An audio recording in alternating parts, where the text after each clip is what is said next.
Donc, pour ce que l'Esprit veut nous donner ce matin, je vais vous inviter à tourner dans la Genèse chapitre 15. Genèse chapitre 15, on va lire du verset 1 à 6.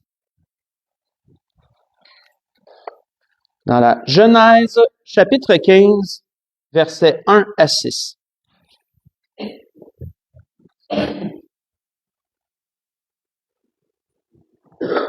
Beau sujet que l'Esprit veut nous donner ce matin pour débuter l'année. Toujours important, les messages qui partent l'année. L'Esprit veut ramener notre attention sur quelque chose de très important dans nos vies. On voit qu'ici, il est dit dans la Genèse chapitre 15, versets 1 à 6, il est dit, après ces événements, la parole de l'Éternel fut adressée à Abraham dans une vision. Et il dit, Abraham, ne crains point. Je suis ton bouclier et ta récompense sera très grande. Abraham répondit, Seigneur éternel, que me donneras-tu? Je m'en vais sans enfant, et l'héritier de ma maison, c'est Eliezer de Damas. Et Abraham répondit, voici, tu ne m'as pas donné de postérité, et celui qui est né dans ma maison sera mon héritier. Alors la parole de l'Éternel lui fut adressée ainsi, ce n'est pas lui qui sera ton héritier, mais c'est celui qui sortira de tes entrailles qui sera ton héritier. Et après l'avoir conduit dehors, il dit, regarde vers le ciel et compte les étoiles si tu peux les compter. Et il lui dit, telle sera ta postérité. Abraham eut confiance en l'Éternel qui le lui imputa à justice. On va arrêter ici. Toujours un beau moment quand que je lis ces choses, j'ai toujours dans mon imagination, je m'imagine toujours la scène dans mon esprit, je trouve ça très beau, très doux.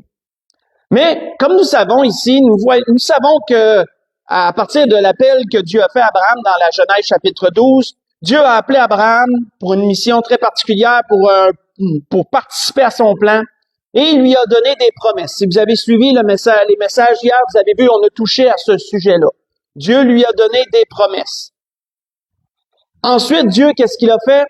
Pendant le cheminement d'Abraham vers la terre inconnue, la terre de Canaan, où il allait demeurer comme un nomade et parcourir cette terre-là, on voit que Dieu a toujours réitéré à Abraham ses promesses. Il les lui a rappelé ses promesses. Il les lui a rappelé dans le chapitre 14, il les lui a rappelé dans le chapitre 15, où qu'on a lu, et il a continué à lui rappeler successivement ses promesses ainsi jusqu'à ce qu'elles s'accomplissent.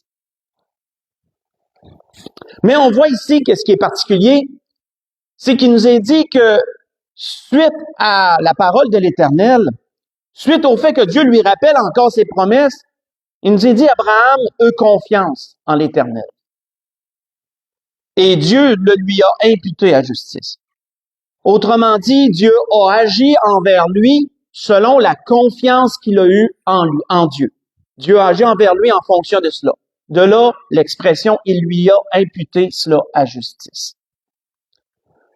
Quand on pense à ce mot confiance, qu'est-ce qu'il voulait dire ici? Selon le dictionnaire, j'ai pas besoin de donner le mot hébreu parce que ça veut dire la même chose.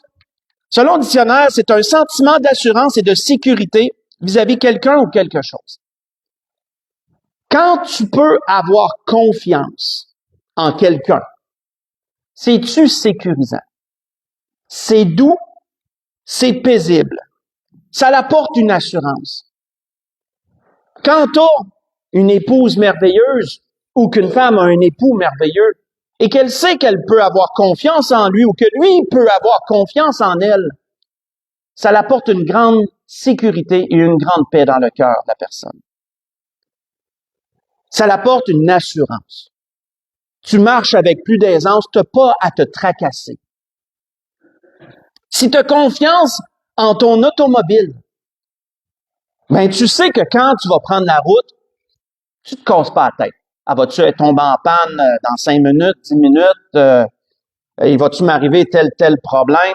Non. Tu as confiance en ton véhicule, tu t'assis dedans, tu pars la tête tranquille, tu sais que tu vas te rendre du point A au point B, à moins de quelque chose d'exceptionnel. La confiance amène une sécurité et une grande assurance. Il nous est dit qu'Abraham eut confiance en l'Éternel. qu'autrement dit, la parole de Dieu l'a amené dans une assurance et une sécurité.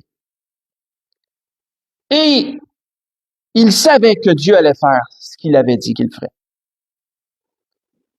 Quand on a confiance, frères et sœurs, un bon exemple de ces choses, je vous en ai parlé brièvement, mais un exemple que l'Esprit m'a amené, et justement, faites juste écouter, justement, à propos de la femme, on voit qu'il nous est dit dans les Proverbes 31, pas besoin de se tourner, juste vous lire 2 petits versets, il nous est dit qui peut trouver une femme vertueuse.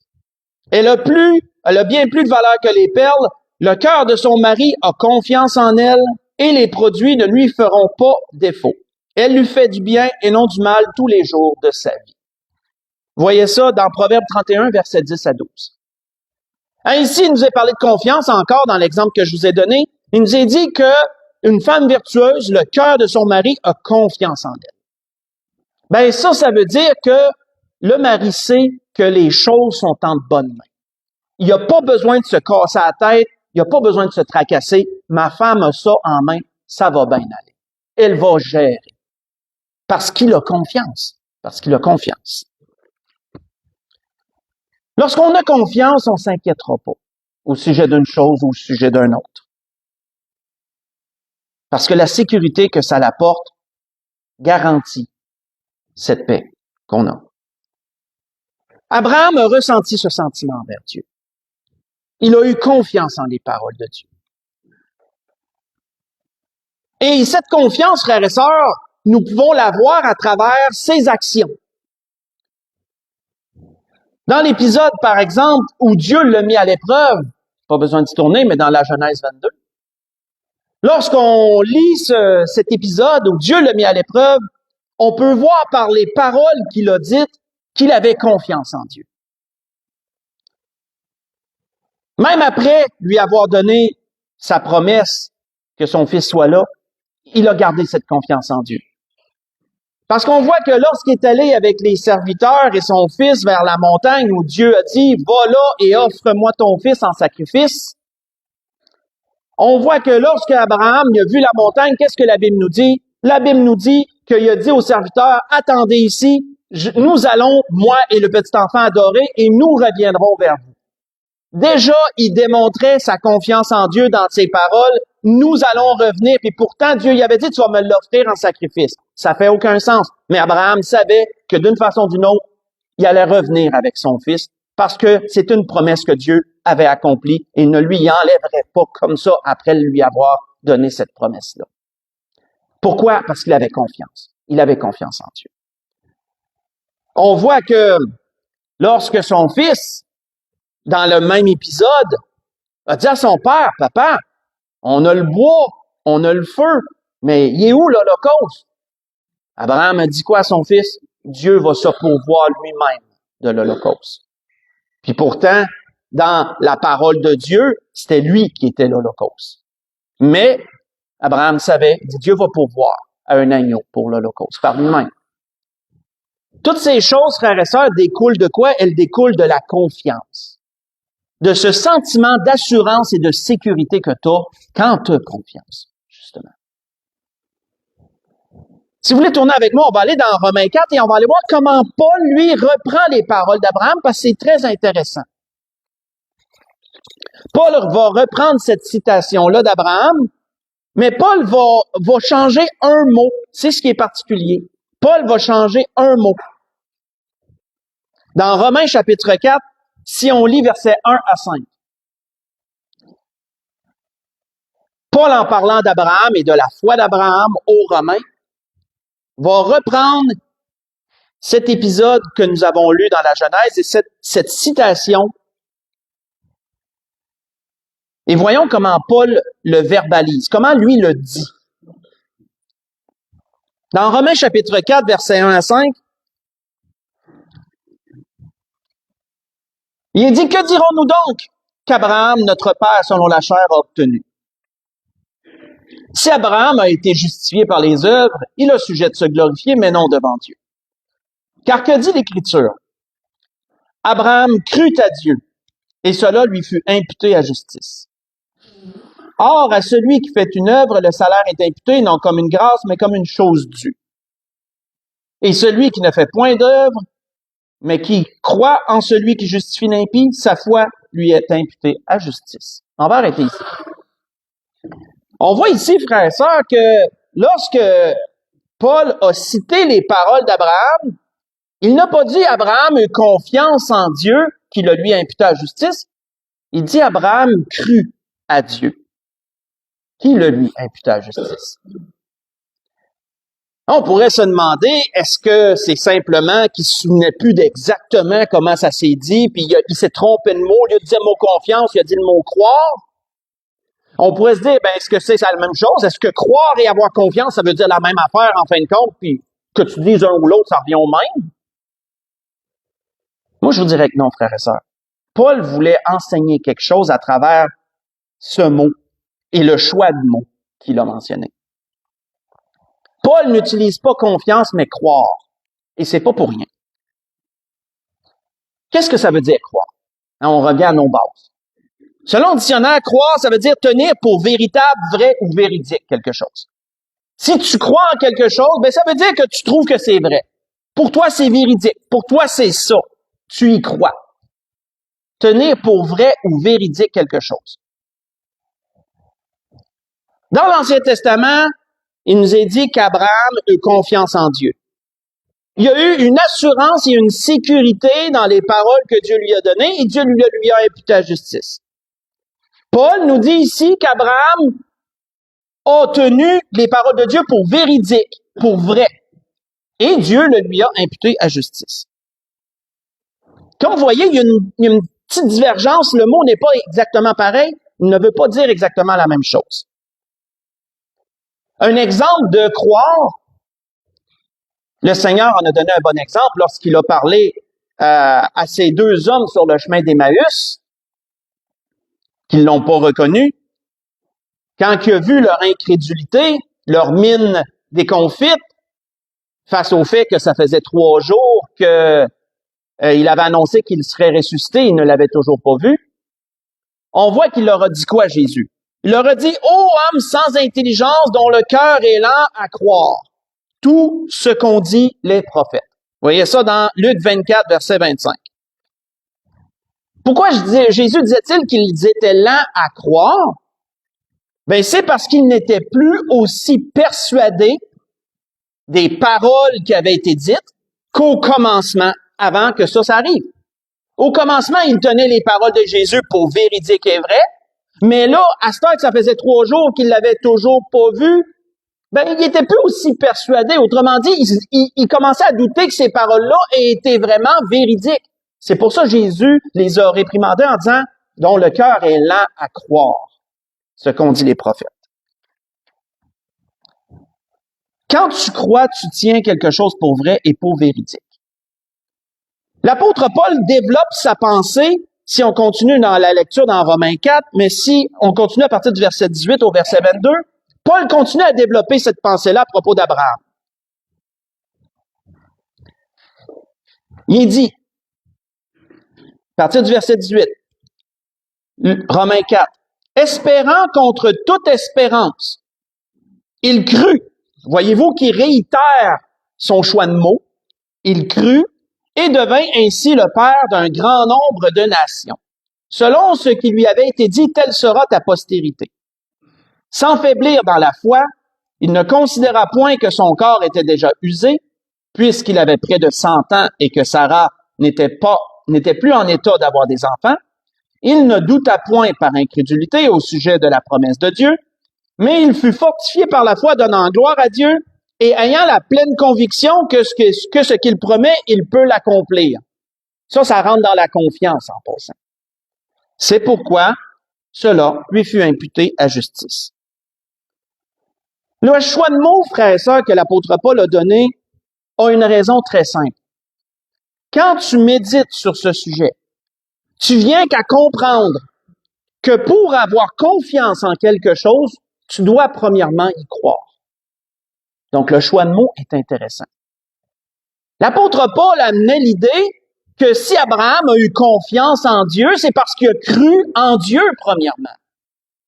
Quand vous repassez ça, vous allez voir, ça devient très logique. Si tu ne crois pas, tu vas avoir bien de la difficulté à avoir confiance. Tu n'auras pas confiance si tu y crois pas. Ça semble logique, hein? Ça a du sens.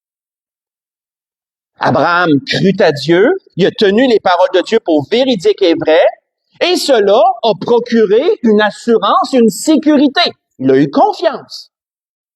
Mais croire vient avant la confiance. Si tu peux croire, tu auras confiance ensuite. C'est un sujet intéressant. Si on va dans les psaumes, puis on va en psaume chapitre 40, voyons ce qu'il nous y est dit.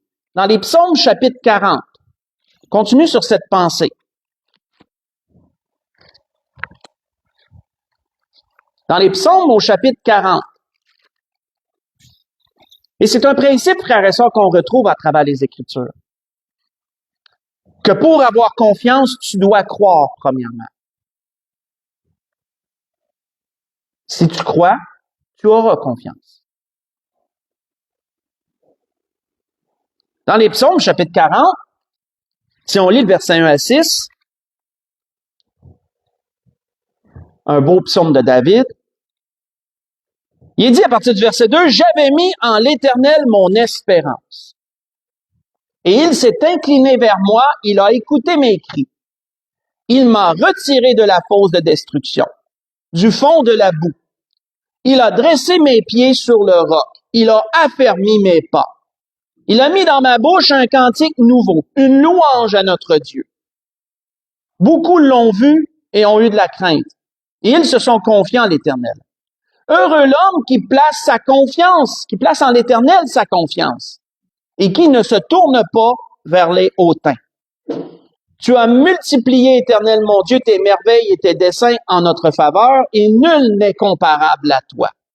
Je voudrais les publier, les proclamer, mais leur nombre est trop grand pour que je les raconte. On va arrêter ici. On voit ici que David nous image, comme David était quelqu'un qui aimait bien imager les choses, il nous image des moments de grande difficulté qu'il a vécu, qu'il se sentait comme s'il était au fond de la fosse, il se sentait comme s'il était dans la boue, au fond de la boue, et il dit, tu m'as sorti de là, tu m'as sorti de la fosse de destruction, tu m'as sorti de la boue et t'as mis mon pied sur le roc. Je me sens vraiment sur du solide maintenant que tu es là et que tu m'as secouru. Je sens que tu m'as mis sur quelque chose de solide car tu m'as secouru. Et il continue en disant, heureux l'homme qui place sa confiance en l'Éternel. Donc, David exprime ce sentiment d'assurance et de sécurité qu'il a vécu suite à l'intervention de Dieu. Mais qu'est-ce qui lui a amené cette confiance en Dieu? Ben, c'est premièrement, frères et sœurs, le fait qu'il a cru en ce que Dieu lui avait dit en lui. On voit qu'il l'exprime ailleurs, cela. Il exprime ce fait-là en disant ceci. Avant d'avoir été humilié, excusez-moi, c'est-tu le bon endroit?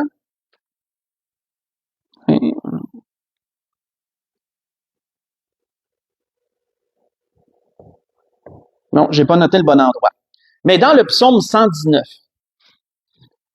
à un moment précis, David exprime dans ce psaume qu'il a cru en l'Éternel et c'est pourquoi il a eu confiance en lui. Parce que, frères et sœurs, ce fait revient périodiquement que si tu crois, tu auras confiance. Ça vient ensemble.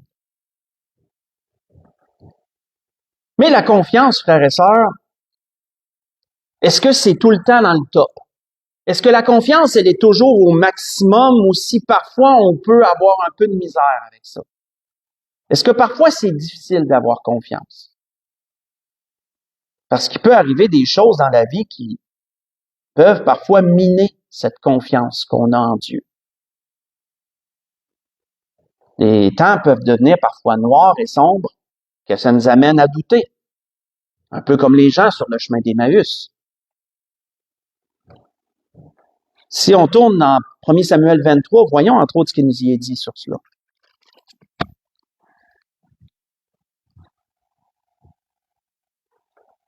1 Samuel 23, versets 15 à 18. On voit ici qu'il nous est parlé de quelque chose de très spécifique à propos de David, qui, pourtant, la Bible nous dit qu'il a eu confiance en Dieu et qu'il a cru en ses promesses. Mais dans 1 Samuel 23, versets 15 à 18, on peut voir ici l'humanité de David. On peut voir que c'était pas un surhomme. C'est un homme comme les autres. Il a eu besoin de quoi, lui aussi?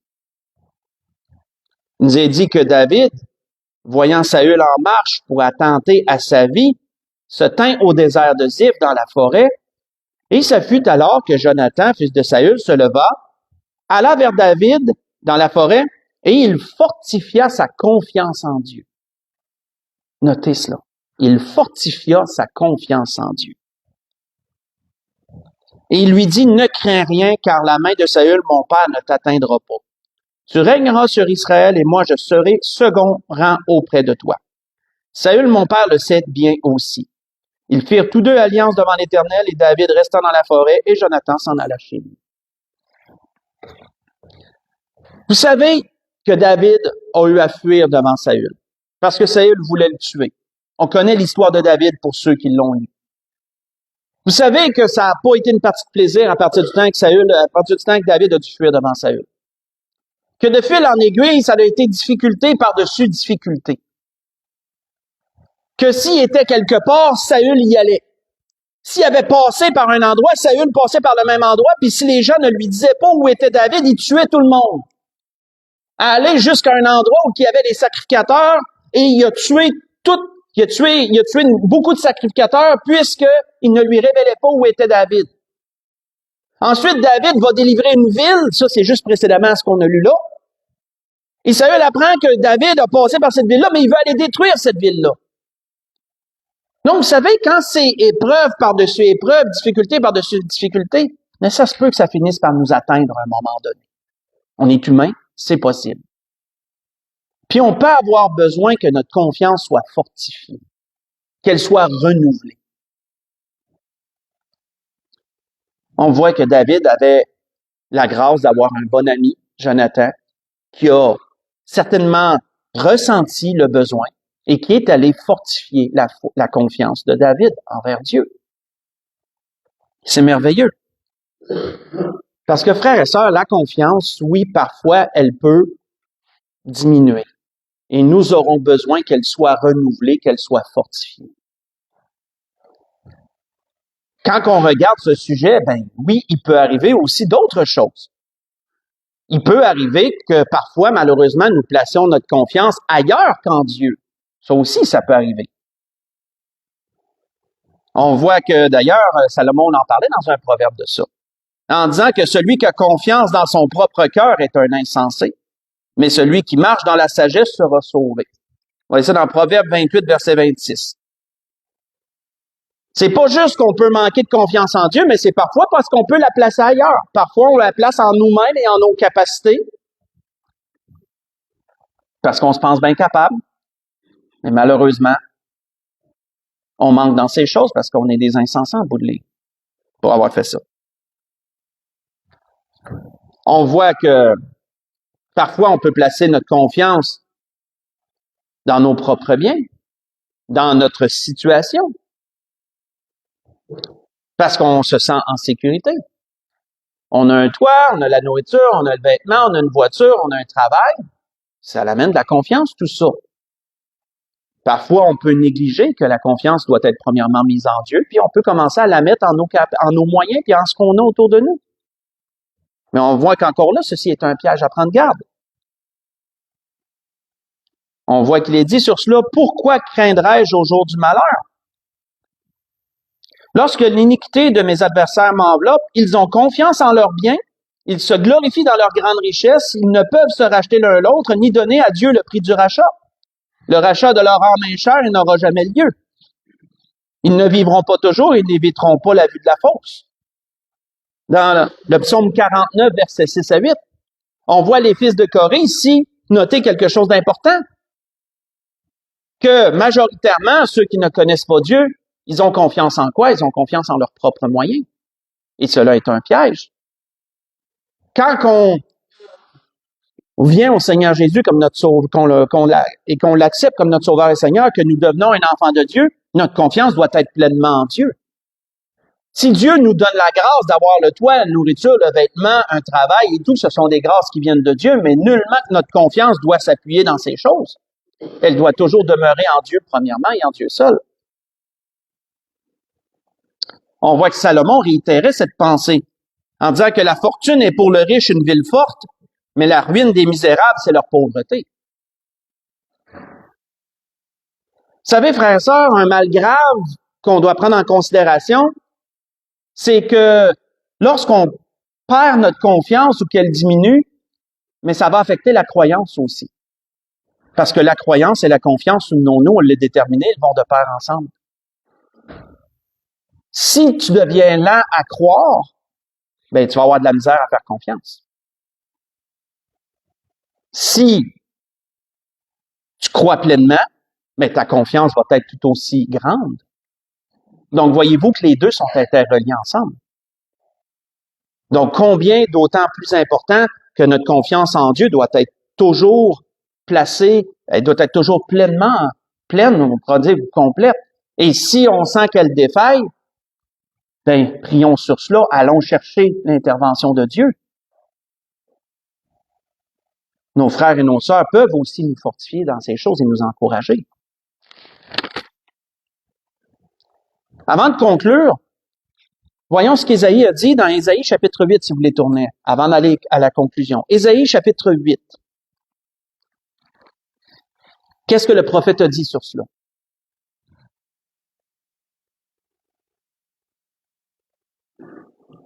Ésaïe chapitre 8, versets 17 à 19.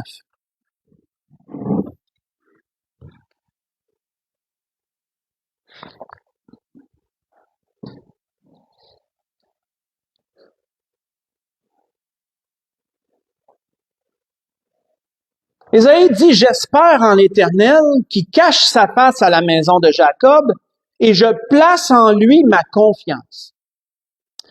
Voici moi et les enfants que l'Éternel m'a donnés.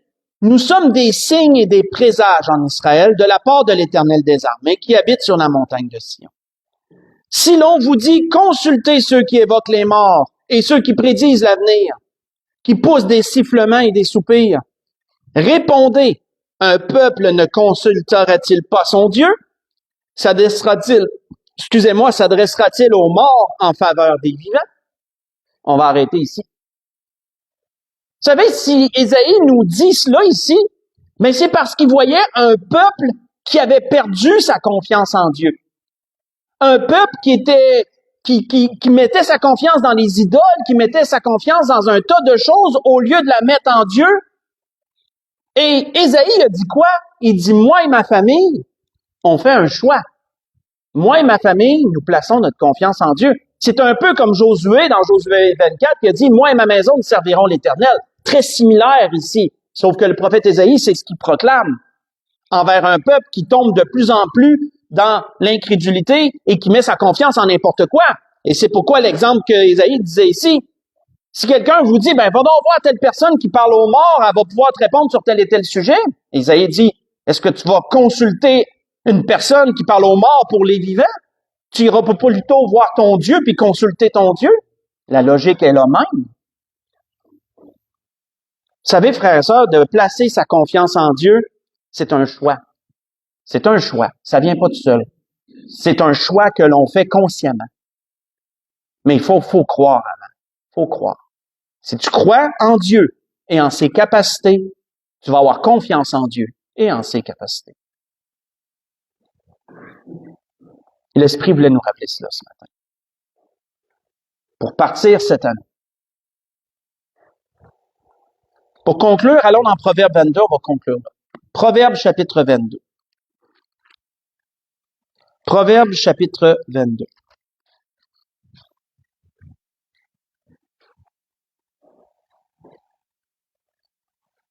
Comme on voit, frères et sœurs, le choix de mots de Paul, en citant la situation de l'Ancien Testament à propos d'Abraham, n'a pas été anodin. Paul avait une vue derrière cela. Il y avait un enseignement à donner derrière son choix de mots. Proverbe 22, versets 17 à 21, Salomon dit à son auditoire, à tous ceux qui lisent ces paroles, « Prête l'oreille et écoute les paroles des sages. Applique ton cœur à ma science, car il est bon que tu les gardes au-dedans de toi, et qu'elles soient toutes présentes sur tes lèvres, afin que ta confiance repose sur l'Éternel. » On veut avoir confiance en Dieu, frères et sœurs. Croyons en ce que Dieu nous dit. Croyons en ce que Dieu nous dit à travers sa parole. Croyons en ce que Dieu nous dit à travers ses pasteurs, à travers ses enseignants que vous jugez fidèles et dignes. Croyons dans ces paroles que Dieu dit par leur bouche. Croyons à ce qui est écrit. Notre confiance pourra reposer sur l'Éternel. Je veux t'instruire aujourd'hui, disait Salomon. Oui, toi, n'ai-je pas déjà mis pour toi par écrit des conseils et des réflexions pour t'enseigner des choses sûres et des paroles vraies, afin que tu répondes par des paroles vraies à celui qui t'envoie? La grâce que je nous souhaite, frères et sœurs, à travers ces choses que l'Esprit a voulu nous dire ce matin. Gardons en mémoire que notre confiance sera le résultat de notre croyance. Ce qui est important à retenir ce matin. On ne peut pas avoir confiance si on ne croit pas, premièrement. Et croire en Dieu, c'est une chose, mais croire en ses capacités, ça en est également une autre. Et les deux doivent suivre de pair. Souvenons-nous ce que l'auteur des Hébreux nous a dit dans Hébreux 11, verset 6. D'ailleurs, je vais aller le lire pour ajouter à cette conclusion.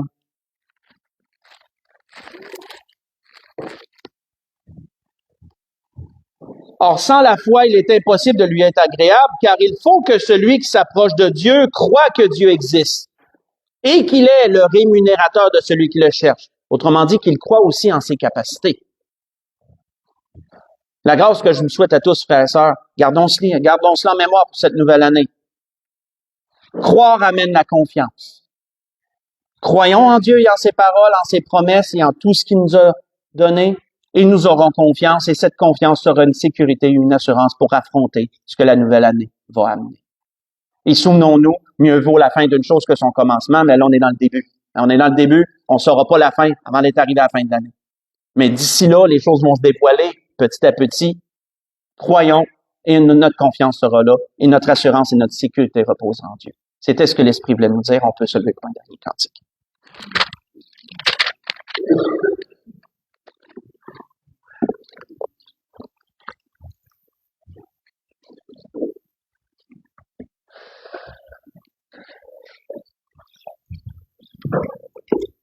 OK. Pour moi, juste ça.